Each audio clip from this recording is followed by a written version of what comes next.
tyrant. What a ridiculous, thin-skinned loser. And we know why they're doing it, to placate an out-of-control president who hates freedom of speech. It's totally warranted to be an overt, disgusting racist against the Palestinian people. It's totally acceptable. We're sick of you. We're sick of the bribes. We are enslaved here in America, saying, open up your wallets, let's go. Israel wants your money. Let's go, let's go. It's disgusting, man, it really is.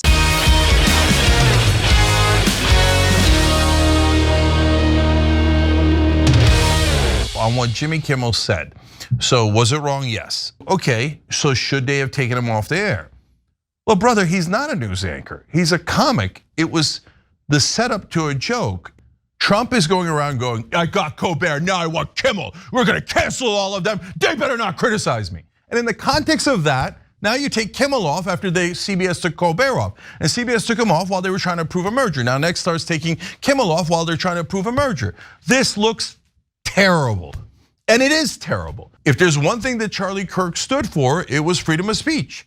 Now, if you're on the left, you say, oh, I don't really believe that he meant it, etc. It doesn't matter, guys. That was his defining issue, and the right wing 100% believes that is his defining issue. That's what he was most known for. So if your reaction is, because you stated something incorrect in a quarter of a joke, I'm gonna take your speech away, that's what Charlie would have wanted. No, you're making things up. And I think it sucks. I think it's bad for the country. It's bad for free speech. Kirk, I would argue, was principled enough on free speech. Trump has not been at all. Not close, not within a million miles of close. And in fact, right after Charlie Kirk died, Bondi and Trump backed her up, said, oh yeah, hate speech, anything. And Trump even said to a reporter from ABC, oh, you're questioning me, that's hate speech. No, it's not. No, it's not. That's a reporter doing his job. That's part of the First Amendment, freedom of speech and freedom of the press.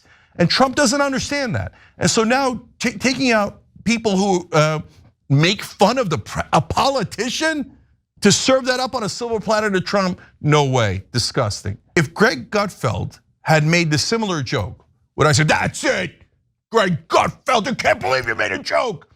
An inappropriate joke was a course incorrect statement. That's it, get Greg Gutfeld off the air. A, I wouldn't say it. B, no one would say it. C, there's absolutely no chance in the world that would happen. It's a double standard.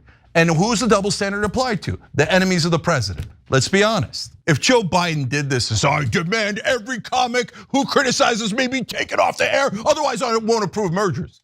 People would have said, what a tyrant, what a ridiculous, thin-skinned loser, right? Trump does it, and we're like, oh, well, I mean, he did get a quarter of a joke wrong. No, we would never apply that standard to Gutfeld. And we know why they're doing it, to placate an out-of-control president who hates freedom of speech. So no, I hate this decision, I think it's totally wrong. Right-wing figures are hyping up a so-called war with the left in the aftermath of Charlie Kirk's shooting and his killing. Laura Loomer, weighs in and says, between the video of Irina, referring to a Ukrainian refugee who was stabbed to death on a train, and the video of Charlie, two things that are not at all connected, both bleeding to death out of their necks, this has been a very radicalizing week. A message to the left, debate time is over. You ended it. So Laura, what are you purporting that you're gonna do? Like, just be clear about it. Like, don't dance around it. What are you saying that you're gonna do? Okay, because I keep seeing these messages where they're implying that they're gonna engage in acts of violence. So tell us, what is your act of violence? What are you gonna do in response to this? What are you gonna do? Tell us.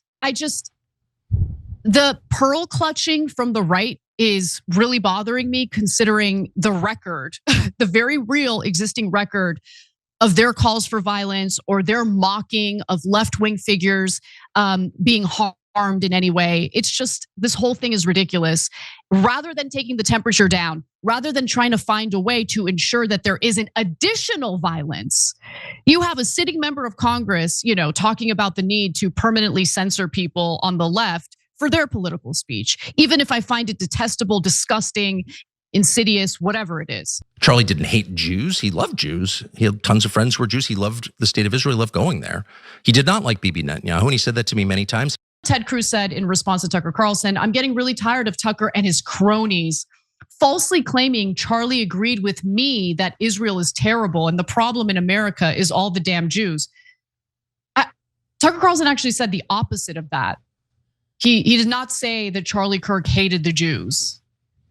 I knew Charlie well, and indeed, the very last conversation we had was how deeply concerned he was about the rising toxic wave of anti-Semitism on the right. This is who Ted Cruz is. I mean, he knows who butters his bread. Okay, so here's the AIPAC tracker, and it shows that he's received nearly $2 million from the Israel lobby.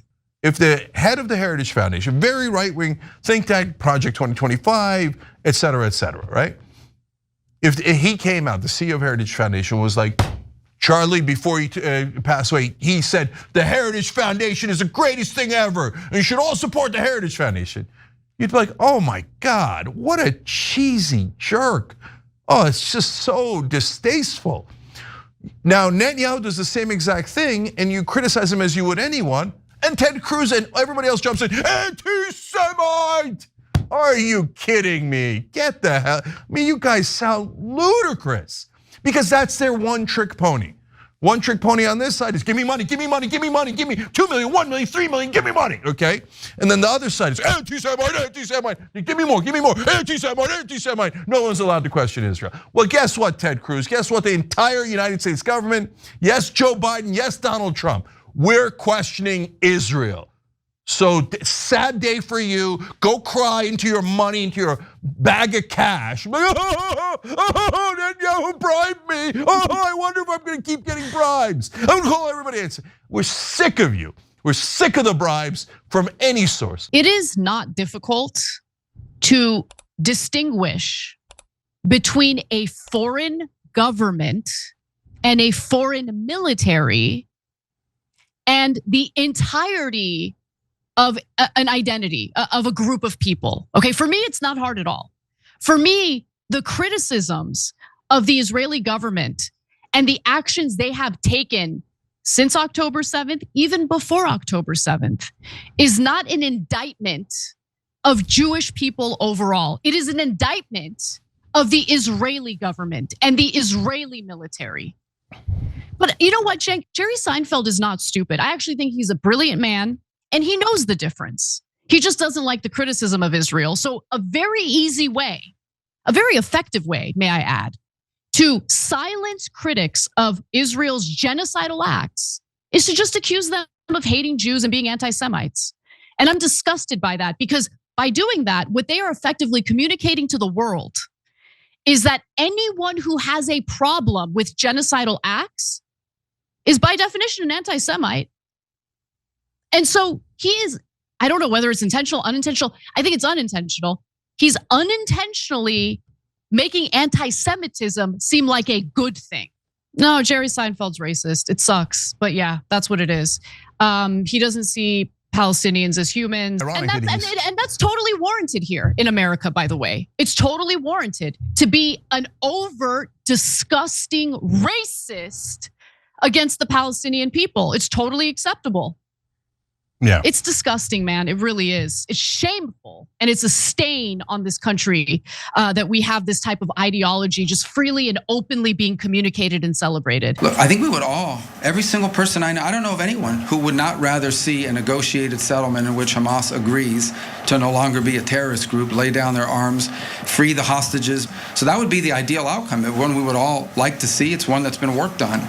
But I think we have to be prepared for the fact that savage, terrorists don't normally agree to things like that. But we'll continue to pursue that route. It's the ideal outcome, but it may require ultimately a concise military operation to eliminate them. This is perpetual war.